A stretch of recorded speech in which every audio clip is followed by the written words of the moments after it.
Madam زینب کہنے لگیں، عابد میں نے تو تمہیں گاؤں سے بلایا ہی اسی کام کے لیے ہے۔ یہاں شہر کے لوگ تو بہت کمزور ہیں، وہ مجھے خوش ہی نہیں کر پاتے، اور میں نے تمہیں اسی دن کے لیے کھلایا پلایا تھا۔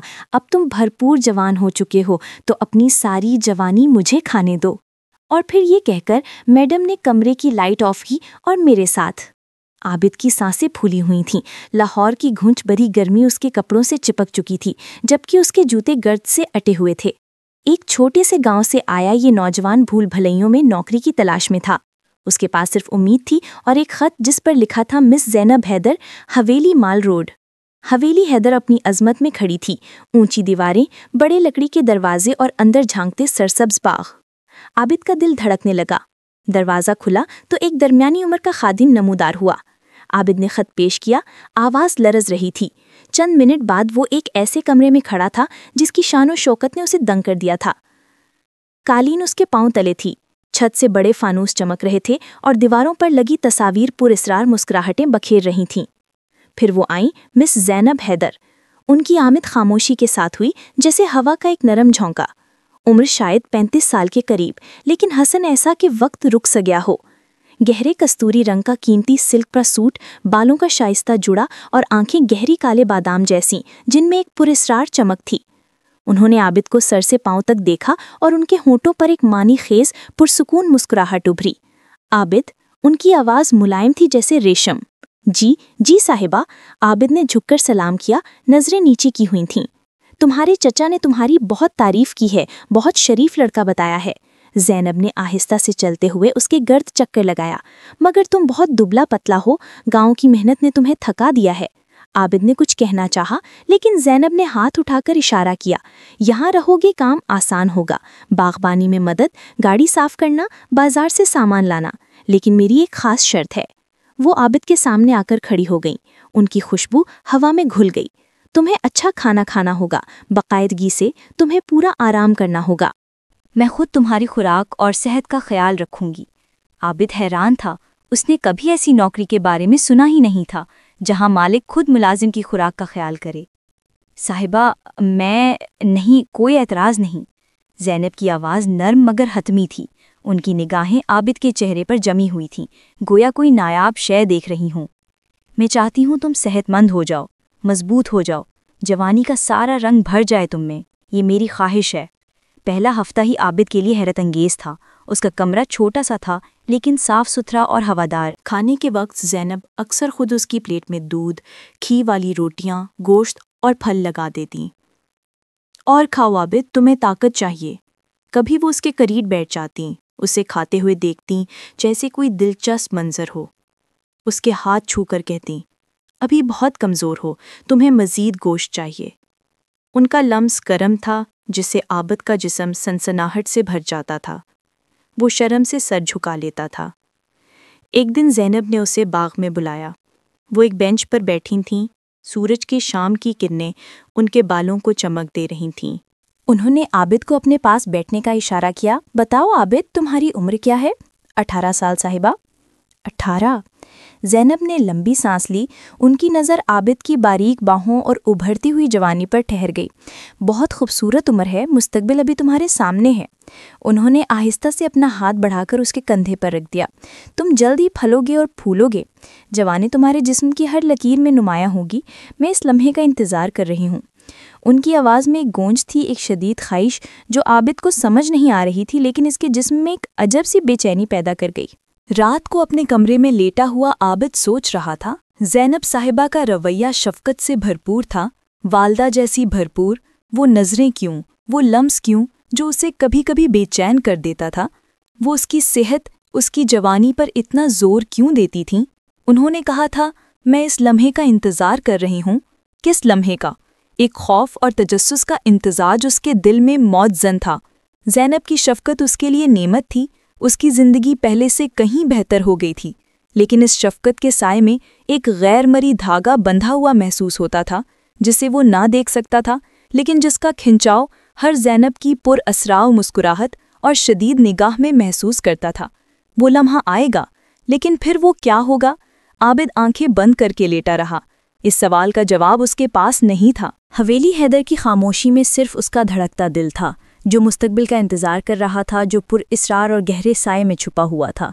چند مہینے گزر گئے، پتلی پتلی رگیں اب مضبوط اور غزالت میں ڈھل چکی تھیں، گالوں پر سرخی پھیل گئی تھی، آنکھوں میں ایک نئی چمک آ گئی تھی، اور کمرے میں چلتے ہوئے اس کے قدموں کی آواز ایک پختہ اعتماد تھا۔ زینب حیدر کی شفقت کا یہ اثر تھا، ہر روز گھی سے چمکتی ہوئی پوری روٹیاں، گاڑھے دودھ، پروٹین سے بھرپور کھانے اور سخت جسمانی مشقت سے پاک صرف ہلکے پھلکے کام۔ ایک دوپہر شدید گرمی میں زینب نے باغ میں نلکے کا پانی چھوڑ دیا تھا، ہری گھاس پر پانی چمک رہا تھا۔ عابد! زینب کی آواز گھنے آم کے درخت کے نیچے سے آئی۔ وہ ایک آرام دہ کرسی پر دراز تھیں، ہلکے کپاس کے کڑھائی والے کور میں ملبوس۔ یہ پانی ضائع ہو رہا ہے، فوراً بند کر دو۔ عابد نے دوڑ کر نلکا بند کیا۔ اس کی قمیض کی آستینیں اوپر چڑھی ہوئی تھیں، پسینے سے شرابور پیشانی پر چند بال چپکے ہوئے تھے۔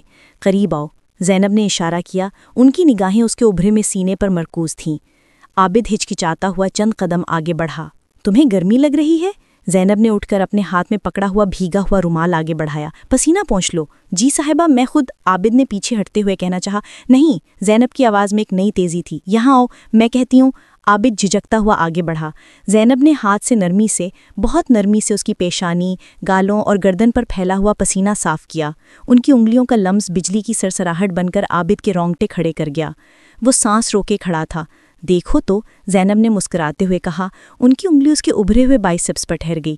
کتنے مضبوط ہو گئے ہو، جوانی کتنی خوبصورتی سے تمہارے جسم پر چھائی ہوئی ہے۔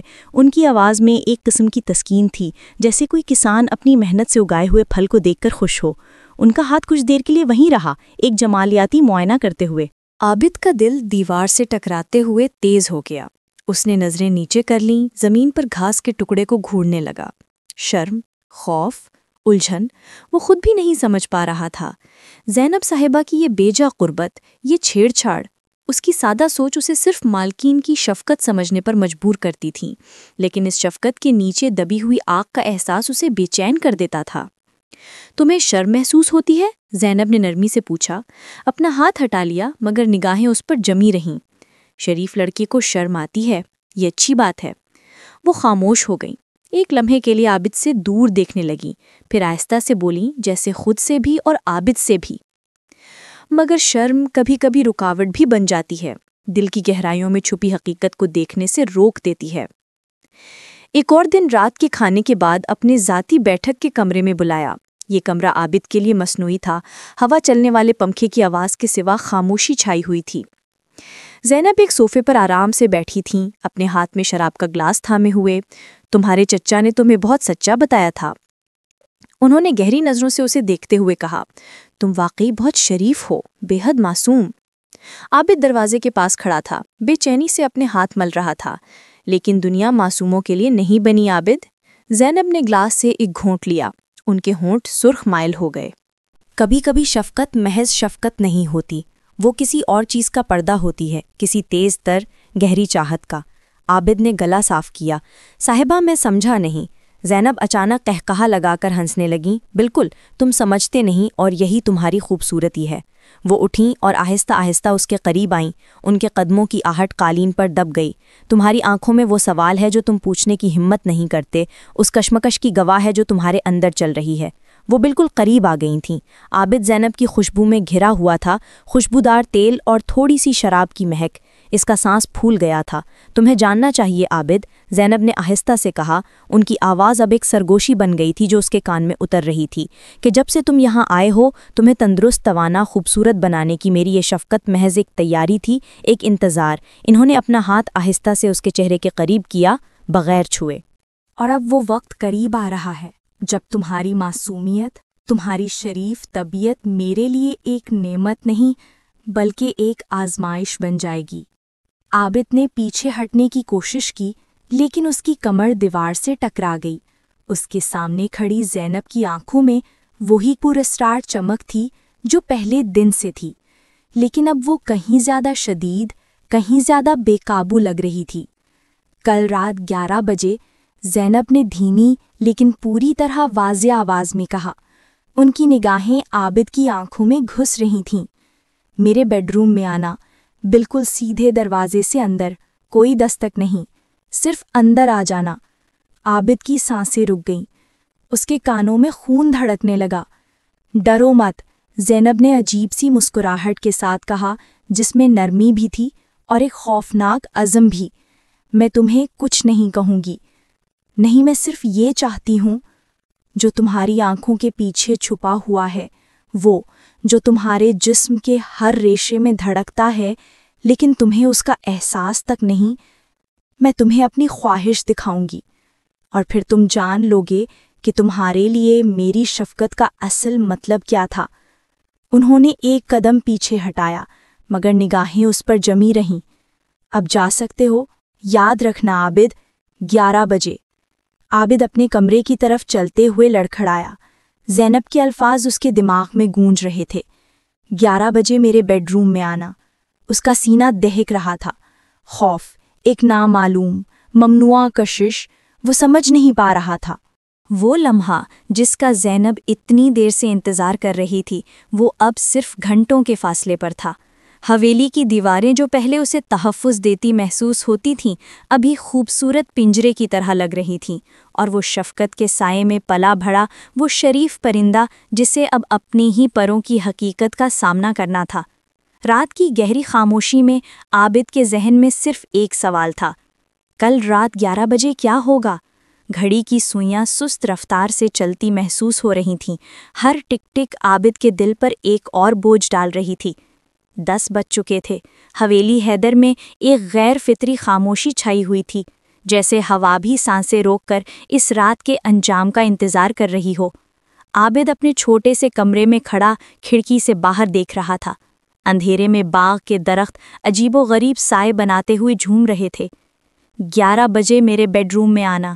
زینب صاحبہ کے الفاظ اس کے کانوں میں گونج رہے تھے، ان کی آواز میں نرمی کے ساتھ وہ عجیب سختی، وہ امرانہ لہجہ جو پہلے کبھی نہیں تھا۔ کیا یہی وہ شفقت کا اصل روپ تھا؟